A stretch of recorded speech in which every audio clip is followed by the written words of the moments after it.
Okay, just finally arrived back at the dealership. I've got some awesome things in the back. This is Uber rims here. Let's go out and see them. All right.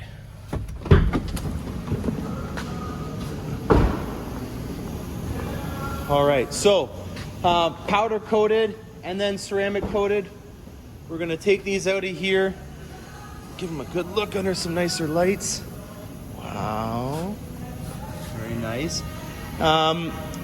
They scuffed up the paint in the back and then applied wheel weights.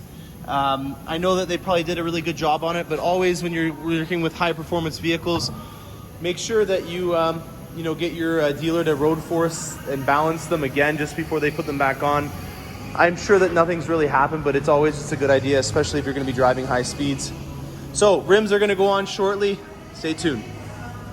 We are gonna put some rims on now. One thing that I did notice that's gonna be a little embarrassing until my LPO parts come is the locking wheel nuts and the lug nuts did not come in yet. So they're an LPO option, which means that it's a limited production option, meaning that they come in separately. So the invoices for my vehicles have finally arrived. That means that all vehicles that are arriving to Canada can finally be recognized as being a dealer inventory piece now. It means that all the items for these vehicles in Canada are gonna ship. Everyone in America, yeah, rub it in, ha ha ha. We haven't had our stuff yet for a while, while the Americans have. I've seen Chevy Dude, he had his stuff weeks before. Unfortunately, we didn't get any of that stuff in, so we've made do though. We've had so many other things that we need to do on this vehicle that it really hasn't been a big issue. We are going to be quickly just putting on these rims, and then I'm going to make my way back over to the detail shop to get the ceramic tint done to the vehicle, and then we're going to start cleaning it. I also wanted to show you one other thing that we're working on at the shop right now. It's going to be in a display beside the other C8 Vet, and you'll know exactly why we did the rally stripes on the other C8 as soon as you see this bad boy here. So this is a 67 427 purchased at Barrett-Jackson. It's an extremely rare engine that's in this vehicle, so that will be on display right beside the C8 that we also have. The paint wears off, those loosen up.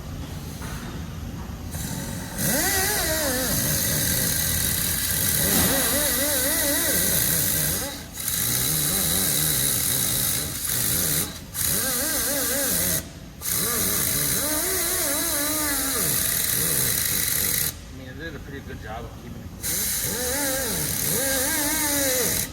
Just good again. So I don't know if you heard that, but Phil is just making sure that all the paint and residual pieces from the powder coating have been taken off. If you'll notice on this one, which we haven't done yet on the rear, there's just some stuff in there. When you're putting the rims on after they've been powder coated, if there is some residue that's on there, you're not going to have a perfect contact on the surface here, and that obviously is not something that you want to have, especially if your rim is doing 200 miles per hour.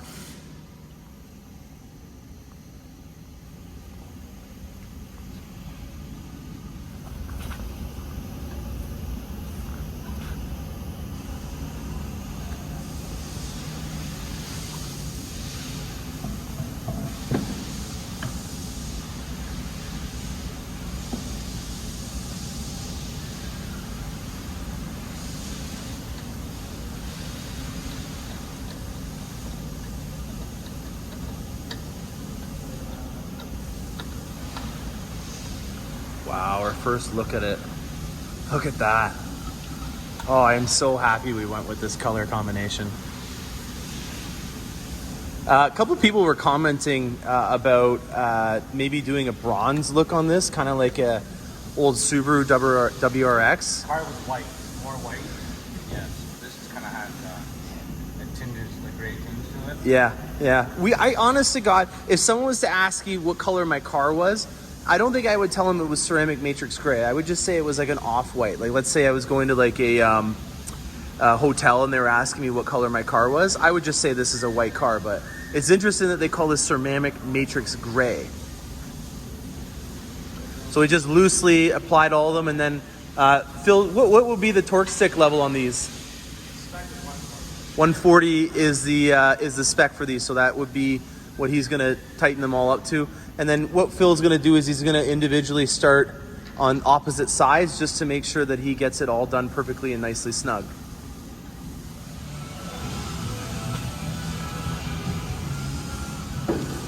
So why'd you just lower it down, Phil? So there's the weight of the car, the suspension's pushing down on the wheels, and when I torque them, the wheels don't turn. I never knew that. That's pretty interesting. So he manually tightened them up as much as he could hand bomb them himself, and then he lowered it down to the ground so that it wouldn't turn when he does the torque. Wow, so that this makes a noise when it's at 140, eh? Yeah. So if you're blind, you can still torque your wheels up from this auditory little beep. That's pretty interesting.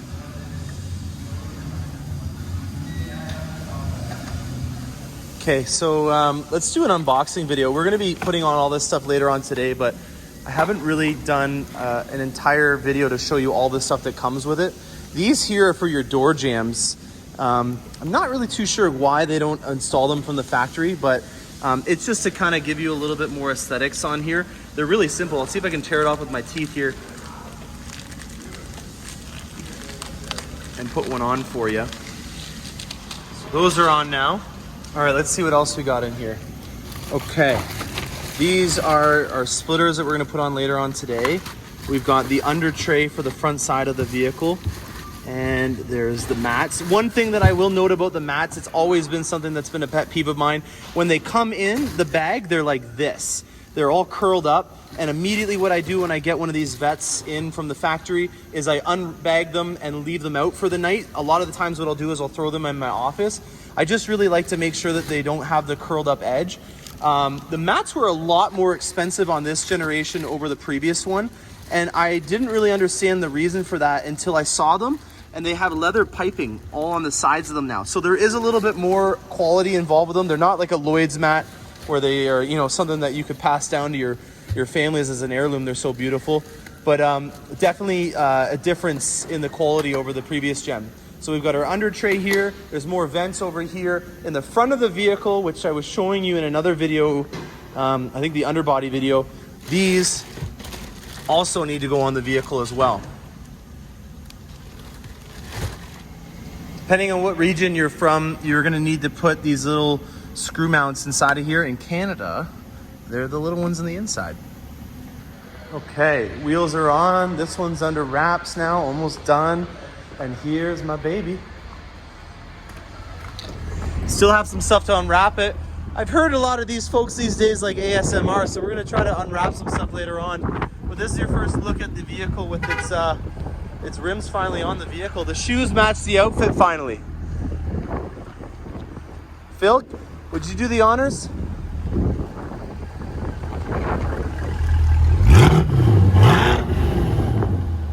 What's up, everybody? We are inside of my Vette. We are going on a PDI drive. Phil here is going to be going around just making sure that everything is safe and sound on the vehicle. All of our Corvettes are going to go through the exact same process. So if you are wanting to come in and get your vehicle unwrapped and see the amount of kilometers that are on it, we can do that. And then after the unwrapping ceremony, you will have your Vette go out for PDI inspection.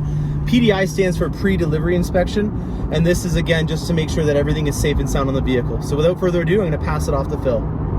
Hey, how's it going? So basically on the test drive, we're just listening to the car. We're gonna listen for any rattles, squeaks, any abnormal noises the car might make, and then we're gonna test all the switches, the buttons, make sure the signals and washer fluid and everything works. As we're driving, we're gonna make sure the car handle's fine, that there's no abnormal shakes or vibrations in it, and we just basically just check out the car before the customer receives it. Wow, the new Global B platform has different shifter noises, and when the door opens up, it's also a different noise. It's really interesting to get used to that. I've just been so used to for the last, I can't even remember the last time I've heard a different noise. It rained here this morning, but luckily we've got 7-degree weather. 7 degrees is always kind of a synonymous temperature that we remember in the car world for tires. Usually the optimum performance is reached at 7 degrees and above. I'm sorry, but I don't know what to convert that into for Fahrenheit. I'm sure that Google will help you out with that though. So far so good. Yeah. This is the live stream camera system that's brand new on the Vette. It's been around for a little while on some of our other products.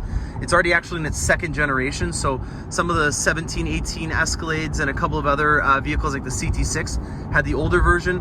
Really amazing. I can change the brightness right here. I can also zoom in and zoom out. So look at that. I can almost read the license plate off of that guy. There's 300% more visibility than in a traditional review mirror, and for obvious reasons, because right behind us we have quite a bit of stuff going on. So obviously with this mirror on a 2LT or a 3LT is a huge benefit. When we were watching the reviews from Vegas, from all the influencers and people in the car world, a lot of them were saying that when they were referencing quickly back and forth from driving to the camera, that they were having some discomfort with it. I've never had that issue, and the thing that I kind of related to is whenever you first drove a vehicle with a review camera mirror, so you know, the reverse camera, it always was really awkward and cumbersome the first few times that you did it, just because you were so used to having you know, the reach back kind of look. So it's like with everything, it's a new technology. Embrace the fact that you have way more visibility than you would out of a normal mirror, and for obvious reasons. There are blind spot detectors on this vehicle. In terms of visibility, I'm very impressed. I think a lot of it has to do with how far out this mirror goes. It's extremely exotic looking. I think the technical term for this type of mirror is called a podium mirror or a pedestal mirror, and you can kind of see why. It's almost like it's out on a pedestal. So it's actually off of the frame and not on the A-pillar. Another really cool thing from a design perspective that I just love about this vehicle is there's a huge speaker that goes through the entire dash here, and it's almost like a two-tiered level dash. There's like a big valley that goes on down in here, and this sound system is the new Bose Performance Series sound system. And in a couple of different interviews that I've seen with Taj and some other engineers, they mentioned that this is actually the most powerful Bose sound system that's ever been put inside of a vehicle. And when it came to the engineers tuning the vehicle up, there was some talk that they were going to limit the volume amount that you could have on the vehicle, and luckily Taj got involved and interjected and made sure that there was actually no limit on this vehicle in terms of the sound. So in another vehicle, or in another video, I'll show you what that's like. I'm going to turn it up, but I'm sure that there's no real way to be able to gauge how loud this is. Now that was maybe 60% of the way, and that was enough for me to start getting tinnitus. Some differences that we have over the old model. I guess I'll start unwrapping a bit of it now. There's a single button here for the glove compartment. In here would be your PDI recorder, micro SD card slot. On the old one, we had a beautiful little HVAC control system that's no longer there. These I've heard, and I can't confirm it, but I'm pretty damn confident that these are the thinnest vents that I've ever seen on a vehicle. It's just amazing how thin that they are. You know, it still looks like it's very functional. I love the design that they did on this. And now that I'm in the passenger seat, it's not as cramped as I thought it was going to be. I do love this display and having all of my HVAC controls readily available. It's not awkward in any way for the passenger to be able to control it. The bottom ones down here are for the passenger. The top ones up here are for the driver. And then the other thing that I want to debunk is a couple of people were talking about how the screen was not readable because how it was focused for the driver. Being in the passenger seat, I can easily see this. So my wife, being a co-pilot for me when we're doing long road trips, she can easily access this to change stuff around. Or if she had her phone paired up, both the phones will be now paired up. So I could have mine on the Bluetooth and she could have hers in the wireless charging pad back here hooked up to this system as well. So the ability to have both the phones in there means that we can be, you know, a power couple, having our vehicles' phones both hooked up for navigation and entertainment. Phil, do you have anything that you want to point out? You're the first person to drive my Vette. Yeah, it drives nice and good. And back to the point with the mirror, I think what screws up a lot of people is they're not used to having a camera that's at the very back of the vehicle projecting out. So when you look at the video screen, it's actually looking out from the back bumper, not through this mirror, but through the back glass of the vehicle. So that kind of screws up people. It took me a couple of times driving a vehicle to get used to one, but I like them. Otherwise, it's a really nice car, and I wish I had one. One day, Phil, one day. This is a 3LT interior. I want to go over the features that you get above and beyond a 2LT. All of this suede that you see along here, even on this vanity mirror, Wow, they even wrapped this little cover with suede. That's amazing. The stitching that's up on here, that to me is just a step above anything that I've ever seen on a Chevy. They had a little diamond stitch pattern that looked, oh, Phil's opening her up in a bit. Back to the interior in one bit. Phil just reminded me of one thing. This vehicle right now is in a break-in stage, so the torque that is allowed through the powertrain is actually limited by about 15%. We want to break this vehicle in, and yes, we're literally going to be breaking it in. These components need to be worked in so that they can symbiotically be paired together.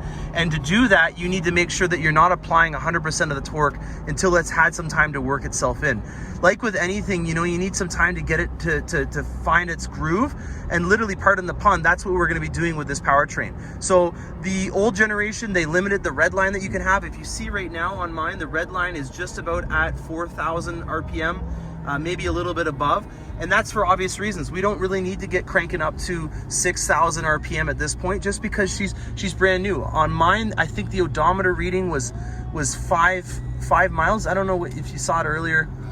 Let's see here. We've already converted it to kilometers, so I apologize for down south people. We can go back. It was something in the low amount. So I've got a long ways to go. I'm sure you've already seen TJ Hunt's video where he is already done, I think, 2,000 miles going from Pennsylvania down to San Diego. What an amazing video if you haven't watched it. Now back to the 3LT. The suede headliner is another big part of it. All of the dashes, the doors are all wrapped in leather. It's just unbelievable the amount of quality that you see in this. And I just keep having to remind myself that this is a Chevy product, you know, having this thing all wrapped in leather everywhere. You don't see that every day with our products. So I'm really blown away with that. Now, if you're looking at this interior and thinking, wow, this is the top of the line and I want to order the 3LT, make sure you note that I also have the appearance package on mine. So this carbon fiber insert here is an additional option.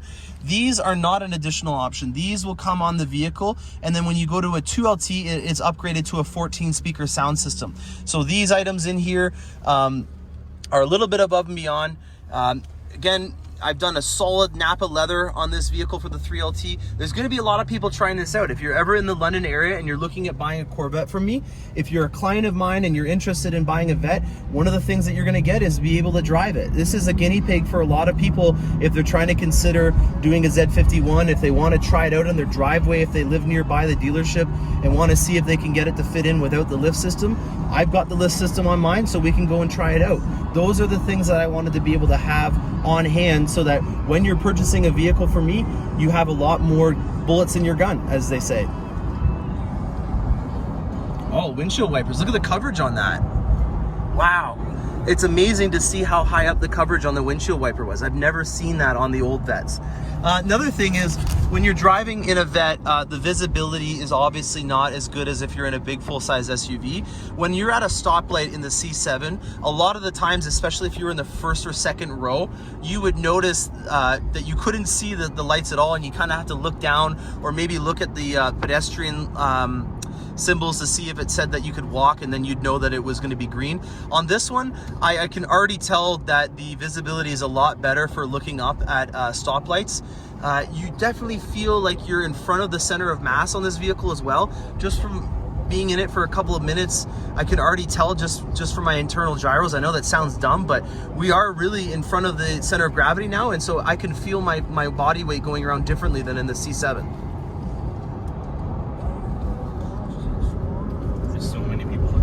Really? Oh yeah. Driving around. Look at this guy here.